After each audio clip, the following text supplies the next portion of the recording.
Welcome to the Chuck Whitlock Show, What's the Matter?, where we invite experts to discuss important issues affecting your community, your family, and you. If it matters to you, it matters to us.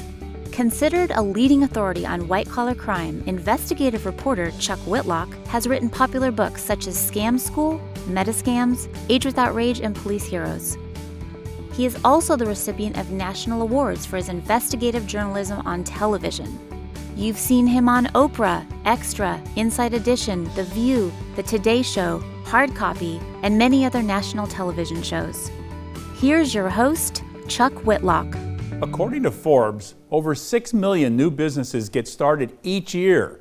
But did you know that 80% of them fail within the first 18 months? While the rate of success for entrepreneurs is slim, small businesses are the backbone of our economic growth. There are more than 28 million small businesses in the U.S. today, and they collectively employ over 50% of the working population. There's no doubt that Benjamin Franklin, Andrew Carnegie, Henry Ford, and Elon Musk have changed the world around us. But what struggles and risks did they encounter on their road to riches? We're going to take a quick commercial break, but when we come back, we're going to hear from an entrepreneur who grew her business into a nest egg for retirement. We'll also share advice from a sales superstar that is invaluable to even the most seasoned professional. Stay tuned.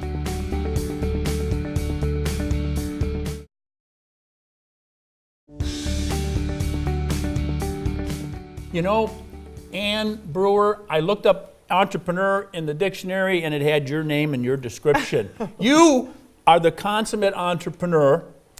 I'm so pleased to have you on the show today because I know we have thousands of viewers who are sitting at home thinking, I have an idea. I wish I knew what to do with my idea. How do you make an idea into a reality? Tell us. For me, carrying my phone in my back pocket, us girls carry our cell phones in the back pocket, and the guys carry theirs in the front pocket. And when I was at a concert, my phone fell to the floor of the Porta-John, and I just said, wait a minute, that was a close call. And the light bulb went off. So I was go like, in there with a magnetometer or something. It was it's crazy. So I started drawing my idea, my vision on a napkin. What did you come up with on that napkin? We call it Wallabox. Now, listen, while you're describing it, I'm going to hold two of the Wallabox units up for the viewers. So they're 4 inches across, 6 inches down with a 1 inch deep. So that will fit iPhones, your Samsung Galaxies with an OtterBox. It's like a one size fits all. There was a pain point, you identified it, and now you had the initiative and the guts to bring the product to market. And now you're ready to launch this in a very large way. How many years did it take you to get to where you are? By the time we went through the trademark, it took a year. The provisional patent took a year. We then filed for a full patent, which we did get in July. So all these steps, but I have had many ideas and I've kicked myself for not taking that leap of faith. And this one, I just happened to just say, we got to do it. It makes sense, especially with our kids. We're seeing how they're using the phones. Now I want you to help me explain to the viewers this entrepreneurial process. It's a journey, but it's super fun. There's times where it's up and down, up and down. There's times I'm like, oh, what am I doing? But with all the positive comments, people keep encouraging, saying, this is great. This needs to be here. This needs to be there. We have a list a mile long of where Wallabox can go. I think I'm in a dream. I'm like, pinch me, because this is like, wow, these are it. A dream that took 4 years to materialize. Yes. A lot of hard work, a lot of hours. Definitely. You never stop. It's 24/7. As a woman-owned business, were you allowed some advantage in terms of obtaining loans or business advantage in terms of negotiating larger government contracts, for example? Definitely, they push all that. And because I've bootstrapped, I don't have the loans, but they do offer that. And they encourage the women to come and say, bring your business ideas to us. We'll help you. What 3 things would you tell our viewers that they need to know before pulling the trigger and jumping into a new business venture? Just believe in yourself, because you are the one that you're convincing others, so you need to be convincing. Yes. This is a trick question. Have money. Make sure you have sufficient finances. Some money. I didn't know that I needed so much. Did it cost you a lot more than what you originally Definitely thought? like double or triple. So I definitely have scraped around our savings. So from a military, government family. By the way, and there's that's a common mistake that new business owners often make. They start out thinking they're going to turn a profit in 6 months or a year, even 18 months, and sometimes it takes 2 or 3 years. So it's taking that leap of faith, like you just starting that business. And being tenacious. Yep. Which Don't I would give think up. might be your third point. I don't know. I don't want to put give words up. in your mouth. Yep. Don't give up. Don't give up. Well, you're an inspiration to all of us, Ann. I can't thank you enough for coming on the show today and sharing with us your journey from an idea to a finished product that we might see on every golf cart and every stadium seat and every porta potty and every bedroom in America. We hope so. Just trying to save one cell phone at a time. Don't forget about us wee people when you get there. Oh, okay. Hey, I want you back on when you become a $15 Love to. Yes. billionaire. I'll keep you posted. For sure. Thanks a lot. Good to see you. Thank you. You too.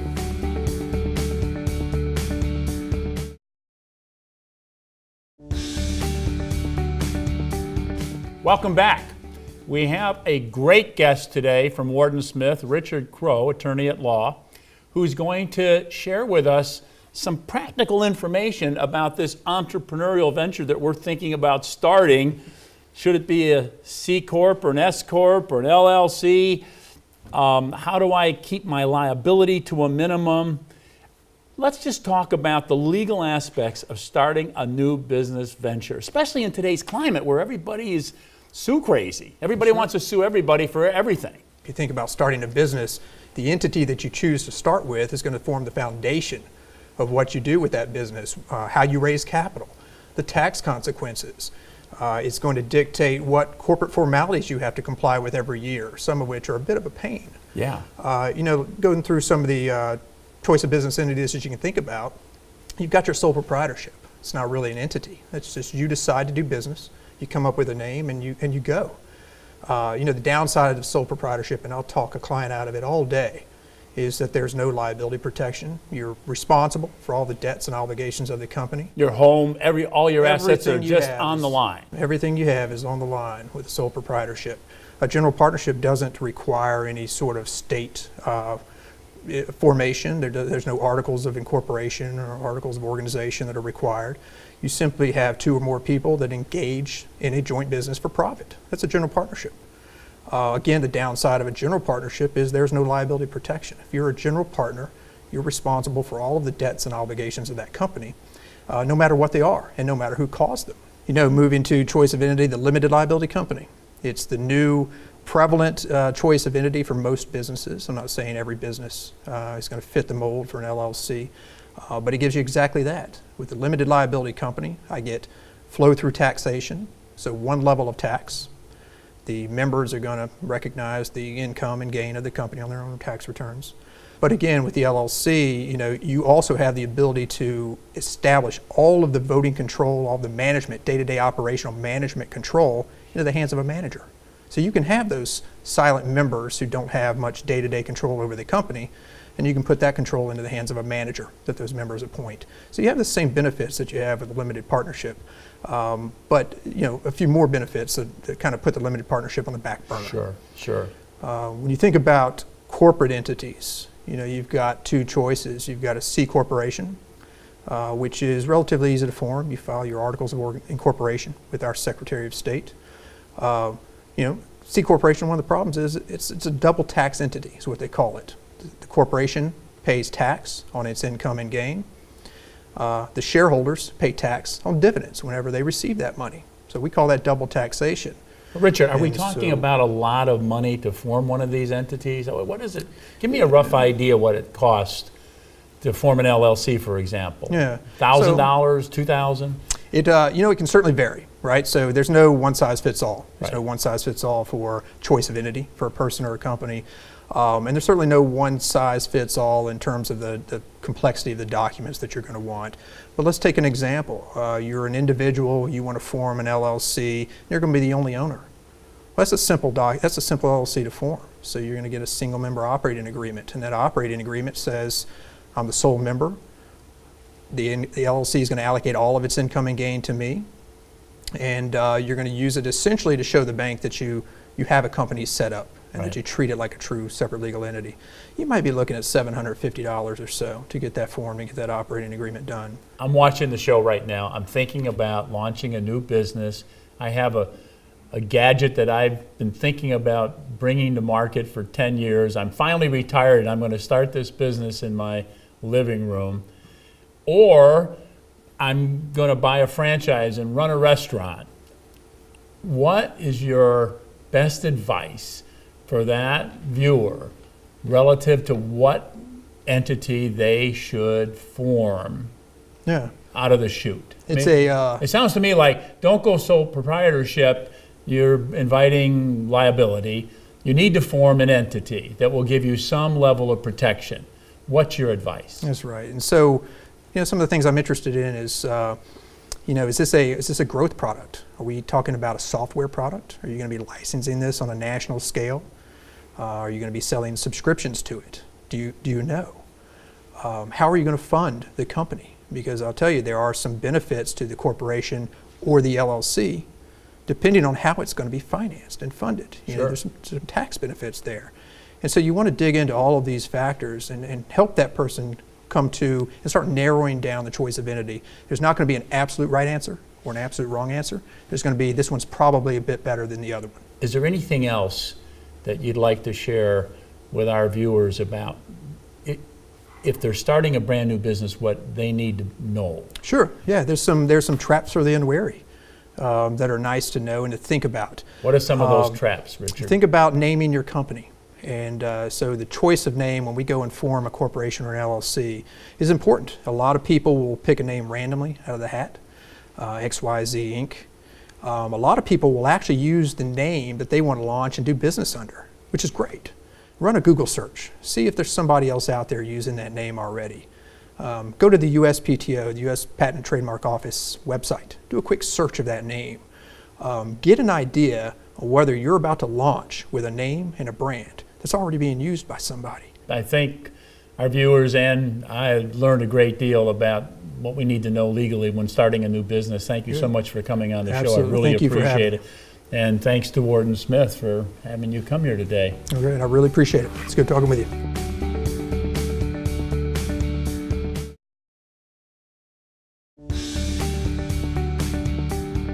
Welcome back to our show on entrepreneurship. We have with us Dallas Romanowski from Performance Culture, a business consulting firm. That's right. Let's talk about a company that's just starting out. Somebody's going to invest their life savings in this business venture. And maybe they've had a business background, maybe they haven't. Oftentimes somebody who starts a business, a pilot, and he wants to start his own airline flying from this point A to point B 3 times a week. But the investment is substantial. He has to go on the line. Maybe he's signing a note for $1 million or $5 million. Could Performance Culture, a company like yours, help somebody who's in those formative stages of starting a business? Yeah, and I just want to take a step back. Really, when we look at the business challenges owners have, we really boil it down to 4 things. The first one is strategy. Do they have a product or service that has a unique value proposition that people want to buy? So when you're starting the business, how can you test that as small as you can to make sure customers are actually buying that product? So we assume that you're going to go there. The other 3 challenges are really around, from a leadership perspective, are you able to earn the will of your team? Are you able to communicate clearly and wisely? And can you hold your team members accountable? So that's the leadership side. The people side gets into, are you hiring the right people, putting them in the right seats, and do you have a good management system to keep those employees engaged? And the last one is really around process, which is, do you have something that's going to be truly scalable, or is the owner going to have to do everything? So when we look at those 4 things, we're really focused on the people side and the leadership side. What does a good leader look like? So we look at it from 3 perspectives: focus, accountability, and team chemistry. So a good leader is going to make sure that everybody's focused on the right thing. We understand the purpose of organization. We understand what we're going to try to achieve this quarter, what we're going to try to achieve this year, and they understand the bigger vision of where we want to be in 3 to 5 years. So a leader starts with that. Then the next piece is the accountability and making sure that, hey, I understand the expectations for what I'm supposed to do today, this week, this month, and making sure employees are accountable to themselves, but they're not always accountable to themselves. So a good leader is willing to step in and have those crucial conversations when they need to. Now they need to have earned the right to do that by giving frequent, feedback and recognition along the way, so those crucial conversations happen a lot better. So that's the focus, that's accountability. And then from a team chemistry standpoint, I've got to make sure everybody is embracing these core values, these behaviors where, I want to work with this team. It might not be, people I want to go hang out with at Friday night, but, these are people that I truly respect. I know they have my back. And so a good leader is making sure those behaviors are reinforced. I look at it as, a sports coach. A sports coach is responsible for making sure they have the right team, there. They have a playbook, so everybody has the focus on what you're supposed to do there. You're having the drills, you're having the accountability, but that good coach knows that if I don't have really good team chemistry on my team, we'll never win championships. So understand where we're going, but let's make sure we all enjoy working together as well. What are some of the ways to avoid some of the obvious pitfalls in running a business? You're going to have pitfalls, and trying to plan for them is going to be very difficult. I just look at it as some of the best leaders, they have an ability to just manage through chaos. We all have a plan for the day when we come in, but by 9 o'clock, something has happened. And so being able to switch gears and focus on the things that are most important when they're presented to you is, so just the ability to be able to roll with the punches when, these curveballs are thrown at you. And, I think if you're going to be a business owner, it almost should be a requirement to take some fundamental psychology classes, because, we can design the best strategy and all the different things, but to really manage that team to achieve those goals, it's really the psychology piece of it. And I think that's where a lot of us are unprepared early on in our management career. Dallas, let me ask you about sales. Is there anything different about running a sales group as opposed to other types of employees? Is there something unique about running a salespeople? I think in terms of when I look at the person that does the best job in sales in our company, there's passion for what we do. They love talking with other people. They love understanding the problems they have and how our solution could potentially fit that. Very self-confident and understands they're going to get a lot more no's than yeses, and they don't go to bed without being worried about that. So it's that self-confidence and just not being afraid to ask, and being decisive and trying to move forward. Well, this has been fascinating as always, Dallas. Thanks Absolutely. So much. I appreciate being here. I appreciate your coming. Yep. Thank you.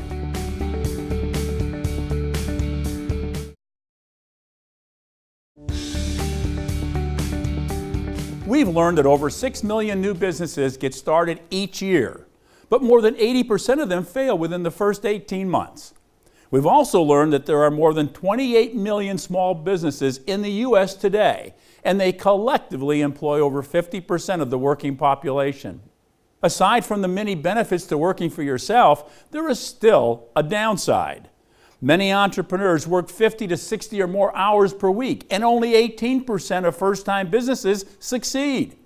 However, in spite of the long hours and low starting salaries, many entrepreneurs believe in the adage that if you choose a career doing something you love, you will never work a day in your life. So what can you do to make sure your business thrives starting on day one? Properly vet your idea before you get started. Take the time to develop a detailed business plan and marketing strategy. Be sure to weigh all of your financial options with a qualified professional before committing. Find a niche. Don't try to be all things to all people. And lastly, start a business that you love. That's all for this episode of What's the Matter? I'm Chuck Whitlock, and remember, if it matters to you, it matters to us. See you next time.